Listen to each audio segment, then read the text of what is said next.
Mike,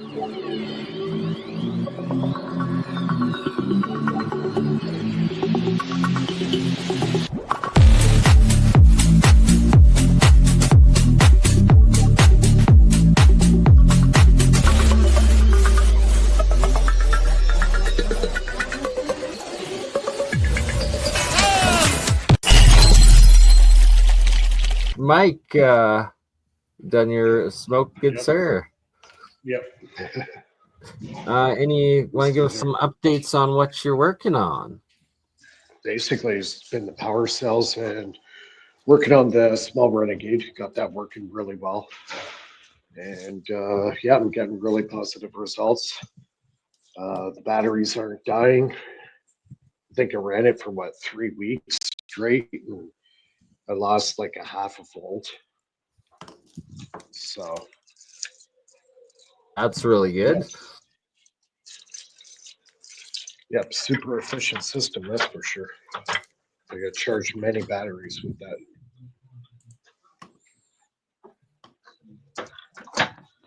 Yeah, just right now, I've just been working on the power cell technology. So when you think you got it right, there's something else that pops up, and you go down another route. Hey, that's exactly what building and inventing is. It's trial and error, real science. Well, I've been at it for 2.5 years. Renegade, about 8 years plus. So it's not something that is perfected overnight, that's for sure. Exactly. It requires several generations of development and testing and experimenting to get things right. And once you get the first model right, then you move on to improving for the second and so forth. Yeah, I think with the power cells, I'm on generation 6. So, yeah, it's really come a long way. I've been trying to figure out, okay, what makes the cell last. So I pretty much figured that out. And now I've figured out what creates the voltage and how to enhance the voltage. So instead of having a cell that's, say, 1.7 volts, now I can achieve 2.6 volts steady. So I've been able to figure out how to increase the power factor by almost 2 times, right? Now is to get the current back. So that's the next stage, and I think I have an answer to that. So I'm going to have a hell of a lot of current to go with a half decent amount of voltage to go with it. So with those two combinations plus the other one, the longevity of the cell, I'm hoping to get 10 years, maybe even 20 years out of one cell. Continuous power. Yeah. That's what we all need. Yeah, well, I'm on generation 6, so it took a lot. Like, it's experimentation. Like 98% of it's all experimentation. Sometimes you have to let an experiment go for 3 months before you can make your assessment, at how much energy density I have, how long is it going to last before it craps out.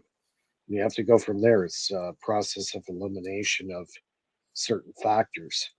Cell design is so critical. It is everything.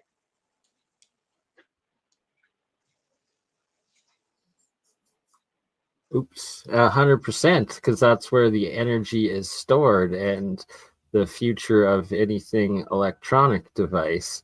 Sorry, I just put up a video here of a demonstration that I was showing earlier, and what the black there is actually aluminum that's bubbling like crazy. Sorry, the red is triple copper coil, and the white bubbling is the light from the atomic hydrogen, as well as some of the monoatomic aluminum and copper that was being transformed in the reaction. Right. One interesting thing I could add, Bernie, even pertains to your experiments. I've also learned too, all you need is a catalyst. And that catalyst will basically give the reaction you need. You don't need physical energy to actually make a hydrogen atom or particle move. So Bang, that would bang on, that bang on. because That's exactly what. Sorry, that's what continue. leads to that's what basically leads you into the quantum tunneling theory. Okay, so you realize if you say have like a cell, a battery cell, and you have a medium that it needs to travel through, if you give it the proper environment for the hydrogen to travel, it will do it under its own power. It doesn't need an exterior power source or energy source for it to travel. The hydrogen itself has it, and it will utilize its own power to move through a medium.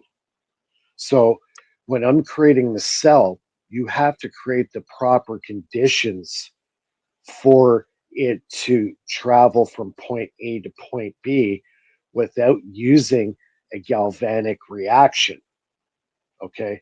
So the cells that I'm working on, they are alkaline, right? So the acidity level of the medium that I create has a pH about 7. Okay. Now, as soon as you get down into, say, 6 or 5.5 pH, you're getting acidic. So now you've now changed the quantum tunneling reaction into a galvanic reaction. That's an exterior source of energy that you're providing to that medium in order to make the electrons flow from point A to point B. I'm trying to stay in the alkaline where there is no galvanic action. Now, this also has great advantages. Guess what? Your sacrificial cathode doesn't deteriorate.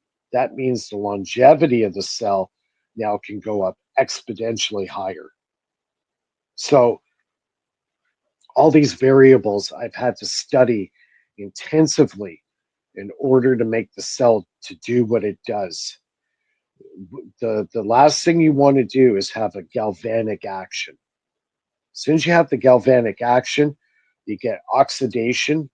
You'll have oxidation on your sacrificial cathode, and that's where the degradation of the battery starts. Okay, and say for instance, a lithium battery, its degradation might not actually be an oxidation, which there is oxidation that goes on, but the other thing that really degrades a lithium battery is heat.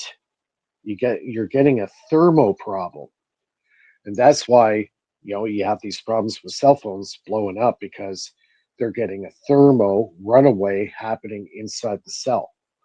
So there's so many different variables, and one variable might cure another variable, but a side reaction off it could be detrimental to the cell, saying lifespan could be one issue, right? And you get that in a galvanic uh, uh, environment. So the key to my cell is it has to stay alkaline or a solid state or whatever you decide to go with, but it has to stay alkaline. What you have to do is create a median for the hydrogen uh, fields to travel through the median without an exterior source of power, whether it's galvanic or uh, um, galvanic. Yeah. So I'm trying. Go ahead. Sorry. And you're exactly bang on, and that I've been doing the identical steps but in reverse order from where you were with developing the battery with the electrolysis aspects and the hydrogen production and what we're looking at right here, and specifically the catalyst because there is no electricity going into this aluminum foil that's around a copper coil, and then the Right. triple copper solenoid coil on the opposite side. There's only two pieces of copper wire connecting them to each other outside of the water that creates this differential. But the real catalyst that has this reaction going so insanely is that I reversed the anode, the sacrificial anode that had broken down past the oxidization, which the alchemist called the blue state, and then passed up until this red state that you see here, and why it's glowing red despite being submersed just in salt water, and why there's so much hydrogen being production and so much aluminum breaking down, is because of reversing the anode into the cathode, and it being in such a decay that that catalyst is now that it's sucking back as much oxygen atoms out of the water, creating the catalyst of the electrolysis reaction, and that one hydrogen atom then goes onto the aluminum. That's why you're seeing this black hydride forming on it. And then the oxygen atom goes in onto as an oxide, forming the shell with the copper hydroxide there, the copper, sorry, Cu, I think it's 3, or CuH3, I believe it is. And from that, you have the spare extra hydrogen, which is then this atomic hydrogen. And that's why it's so white and cloudy, is it's the tiny little sparkles that are happening in each little nano bubble. And the nano bubbles you can't even see moving. They're just what's like that foam fuzz that's clouding it. And then they're combining into bigger bubbles of probably H2 gas as it then bubbles out and getting so much out. Any movement of hydrogen releases energy, right? So you're doing it within the elements, or alchemy. That's what alchemy is. You're using elements to make other elements react and give a side reaction, say a release of hydrogen. And the release of hydrogen, and even in batteries, the release of hydrogen releases an electrical charge. So there is an electrical charge being emitted from your coils. What you should try to do now is, if you have a sustained reaction going in your coils, try to figure out a way of tapping off that and see what kind of electrical charge you're actually getting off it. It could be in the millivolts, or it could be in the volts. We don't know until you actually do that experiment. So, Absolutely. And I so might like, have private recordings and information that I've never released or talked about, but yeah, we will talk about it one day. exactly. But anybody who's listening to, what we're saying is, that the second you release hydrogen from a sacrificial cathode, there is electrical charge that comes off that automatically. The release of the Exactly. hydrogen. That's where why I said I did the inverse engineering, because my catalysts and reactions, the galvanic reaction aspect is being amplified. So it's like there is the cost of the sacrificial anode in these aspects, but then when combined with your technology and what you found, and I won't go into proprietary information of it, but where it prevents the galvanic breakdown while Right. also in combining with Right. sustaining this reaction, Yeah. there's the potential for a ridiculous amount of energy. Yeah. Is you're creating the gateway. If you create the gateway in a non-corrosive a way, you can release that hydrogen from the sacrificial cathode or anode, depending on how you set up your cell, without the detrimental effects of corrosion, which it leads to, the breakdown of a battery, right? Because 9 times out of 10, it's because of that breakdown. The oxidation takes over.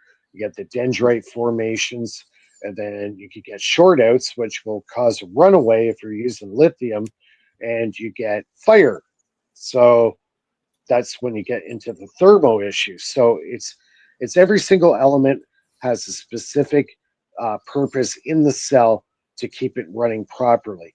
If one fails, it's a chain reaction which would lead to thermal runaway, depending on what type of cell it is. Like lithium, you're going to get fire, right? So, Yeah, and so actually the red state hydrogen compounds, when it's in the nano plasmid clusters of solids, whether it's with the copper, aluminum, iron, all of them I've harvested and dried out.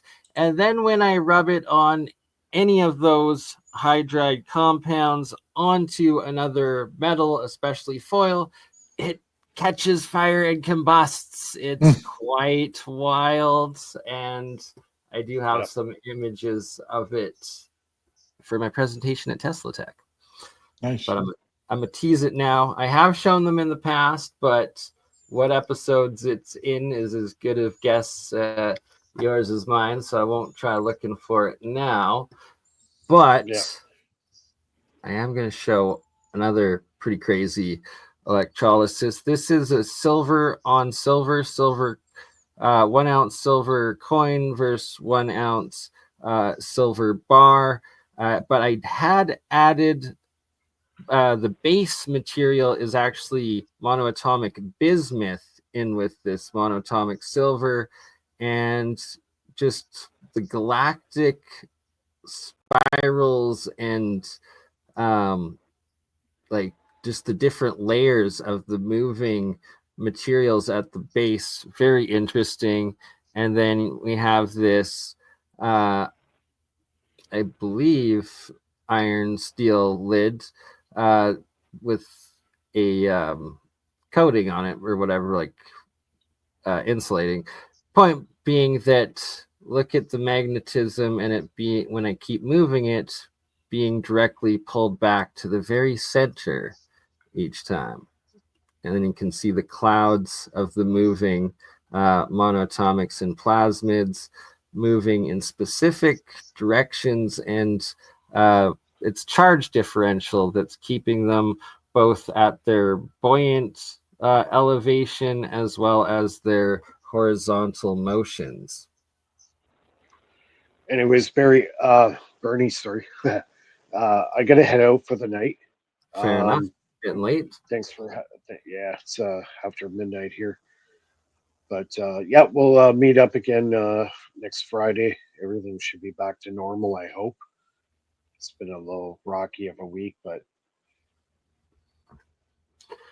Well, appreciate you joining us. Hopefully you had fun with your family camping over the weekend, and prayers with your father's recovery. well, I didn't go camping because my wife had some problems. So my daughter went camping. We had to stay home. So that's what happened. Well, praying your whole family is okay and health to come. Yeah. All right, guys. Thanks a lot. Much love, brother. We'll see you next week, next Friday. League of Extraordinary Inventors, as always. Yep. All right, guys. Much love, Mike. And okay. Nathan, you still there? Or Nathan had his, I believe, headsets go out on him. Not sure if you're still there, brother, old man Bill. There you are. There he is. Maybe you can hear me, Bernie? Yep. Yeah. Can hear you loud and clear. This thing, man. Oh, can you hear me? No. Uh-oh. Nathan can't hear. Mike left. Maybe we'll shut her down early. Let's see. One more video to play. Can you hear now? Can you hear me now? Nathan. Nope. Oh, there we go. Oh, now you can hear me? Can you hear me? Yeah. Bear with us. Oh, yeah. We're back. Very good. Sorry, man, my headset died and I went to get another one and it's not the same. Understandable. Well, anything else you'd like to cover tonight or go over, or should we cut her short, or how you feeling? Can you hear me? What are you doing there? So this is a very interesting experiment. Originally, the sacrificial anode was bismuth, so the base was a bunch of monoatomic bismuth, and then now you're seeing, so it was silver cathode, bismuth anode that dissolved in, and then once the bismuth dissolved, then I switched over to an additional silver anode. So currently, it is a silver anode, silver cathode with 5 volts you see going in. It's about, I believe, 6 inches deep of water, and that you can see the different layers of the monoatomic bismuth and silver moving, separated by their charge differentials, and so their buoyancy or gravitational layering and the different exclusion zones between them, as well as then the horizontal motions of the particles on these different vertical layers of the water, of the exclusion zones. It's a great example of Gerald Pollack's work with easy water, exclusion zone water, and the charges. And then in the middle, I have the floating steel lid from a bottle, and demonstrating how I keep moving it and how the magnetic attraction goes to the very center of the experiment, or of the electrolysis. See, that's very cool. And like just the galaxy look of the clouds and the plasma, you can see that they're intersecting below each other. If I freeze it right here, so you have one group of clouds going this way, a higher plasmid cloud formation going this way, and then below it you have another layer stream of monoatomics going at a 90-degree intersection below it, and that they keep flowing in perfect symmetry without interrupting each other. So it's completely electromagnetic field driven motion, as opposed to what's the right convection current. It's not a convection current from heat movement. It is specifically electric charge potential driven motion and movement. And yeah, right, like liquid coil. Yeah, BurnEye in motion. There we go. Dude, that's totally interesting. Right, I recorded this. So this is like one of my first years, so like at least 10 years old since I did this experiment and recorded it. But when I saw it, I was like, what the heck is actually going on? So I did record several videos of it. Oh my god, my apologies, accidentally closed the folder I was trying to open the next one from. One moment. But there's like a 7-minute video that I have of it that is even more fascinating in how it's. Hey, BurnEye, you can't hear my computer going off every few seconds, can you? Negative. Nope. Okay, good. This headset's driving me nuts. All right. So one additional crazy observation that I made and recorded, because I was using a higher quality, faster shutter speed camera in this, you'll see. So the bar of silver here as the anode. So this is the sacrificial anode right here, but you'll see one big bubble of oxygen constantly forming off of it and shooting straight up, and then you'll see it shoot out of the water as a compressed spherical, not just dispersing as some gas. So pay specific attention to what comes up right through here as I hit the play. So right there, boop, and then it jumps up right there. It's very, very fast, but you'll see it over and over. And it's not a splash of water because there's no water then going down and hitting and rippling the water again. It's not a droplet. It's going straight up. You can catch it right there. I'm not sure if my if looks like a bubble jumping. Yeah, and it jumps out, and then there's a few frames where you're actually able to see it going straight up once it's out of the water and continuing shooting right up right here. I'm not sure if the video is playing fast enough for you to see it or able to see it. Yeah, it jumps up and over. Right? It just shoots straight up.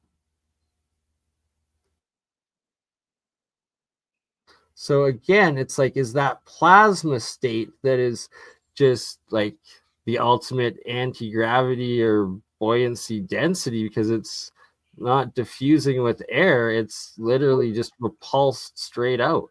Look how fast those bubbles are going out from it, though. Exactly. You're barely able to capture it because it happens so fast. So it's, I guarantee that's faster than the human eye probably could normally see, and it's only because it's captured in the high shutter speed or frame rate of it. And again, demonstrating that, moving it, and still you can see constantly the bubble shooting up. 99.99% silver, both of them.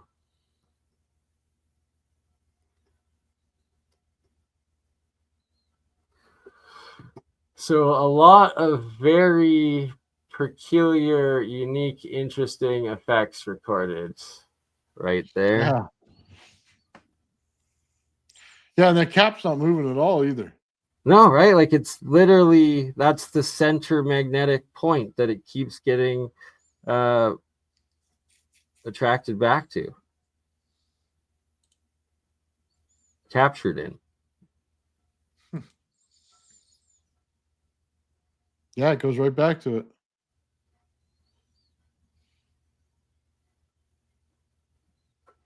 I can't get enough of this thing going up because it's like, what is actually going on with that?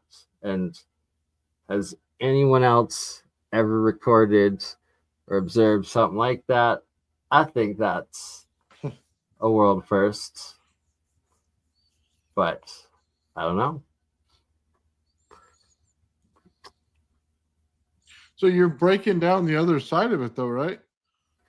That is the side that's breaking down. That's the sacrificial anode, and that's why every so often you'll see a little piece of white silver as it's breaking into the monoatomic or the nanoscale fall down like that. There's a couple times over here. Oh, and there we go. There was the drop of blood I put in that grew into about this is about a 1-inch chunk of like material flesh. And this is from the get-go that once I heard of the homunculus processes story scares the living shit out of me, because it's like you put your, whether it's like some snot, saliva, especially blood, like blood clot that's still partially live, into this solution, and they grow. It grows nonstop until you cut the electricity, and then it'll kind of stay alive, and then it'll start to degrade and decay. but as long as there's a little current going into it, it grows and grows and grows. And yes, this is the potentiality of how easy it actually is to clone biological material of yourself. Also, you can see these bubbles there. They aren't on the surface. They're captured about an inch down by a layer of the water to the right here. And then these ones, I believe, are like 3 inches down on the third layer below one level of this moving monoatomic silver bismuth solution. Here you can see the cathode, how much hydrogen's bubbling up off of it, and also the collection of the monoatomic silver around it from the sacrificial anode. And yeah, there's all sorts of wild stuff that happens in these reactions, and especially when you include genetic material within it. Again, look at right here as it goes up. And it's like, it's just going up. It's not going down. Out right there, you saw a piece of the metal come off the sacrificial anode there. Just dropped. And look at the movement of these clouds, right, going along. And they're above the other layers of clouds going in perpendicular directions. All sorts of massive anomalies, and essentially a galaxy in a jar. Check out the light that you see, the reflection. As soon as that thing shoots off, man, you start to see it go right through a sine wave. Yeah. It like, boom, right through it.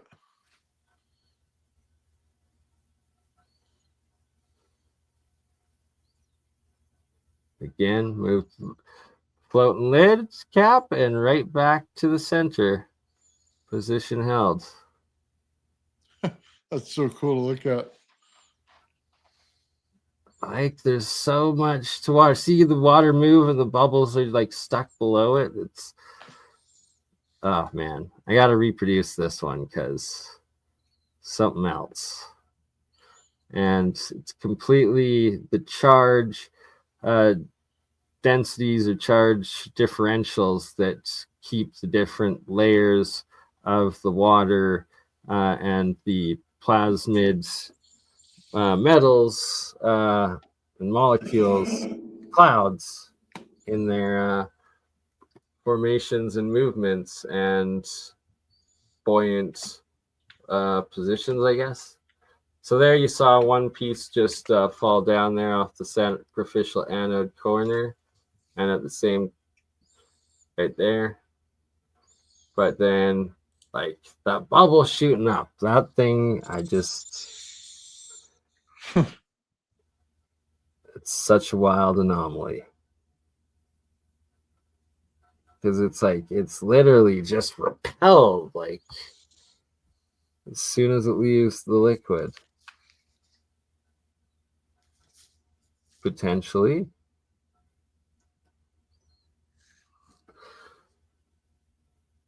I have watched this video for days. Pretty sure why things didn't work out with my XXX girlfriend from 10 years ago, but we'll not get into that. I was just saying I could watch that video for days, and I have in the past. But let's move on a little bit more to another couple of videos. I will share. Hey, BurnEye, I'm going to take off. My headset is going to die. Fair enough. All right. Well, then on that case, I'm sorry about that. It's like, no worries, man. I fully get it. Appreciate your time and your contribution. So we'll end with this last video right here, and this one solely showing. So there's just there. It's not connected to anything, and it is pressed between those two coins above the water. And so there's no electrical inputs. There's just the charge differential between two identical silver coins, except one coin I did a nano layering shell on, which started the breakdown, aka the catalyst of the reaction, and then you see this monoatomic silver cloud of silver coming off what established to be the anode in this galvanic reaction. And on the inside of the pure silver coin is where the hydrogen is being produced, and thus can't be seen in this video, but it is a self-sustaining, self-acting hydrogen battery reaction. And on that note, we will call her a wonderful day. Thank you, Nathan, for joining us. Thank you, Mike, for joining us. And check out Old Man Bill's channel. Check out Faraday Research. Check out mine. And we will be back again with the wonderful Nathan in the coming days, as there's lots more to do and discuss. Appreciate you. Last words? Can you hear me? Nod and smile. Have a good night, guys. You crazy mother. Yeah. It's just BurnEye. BurnEye just like last week, huh? Weekend at Bernie's.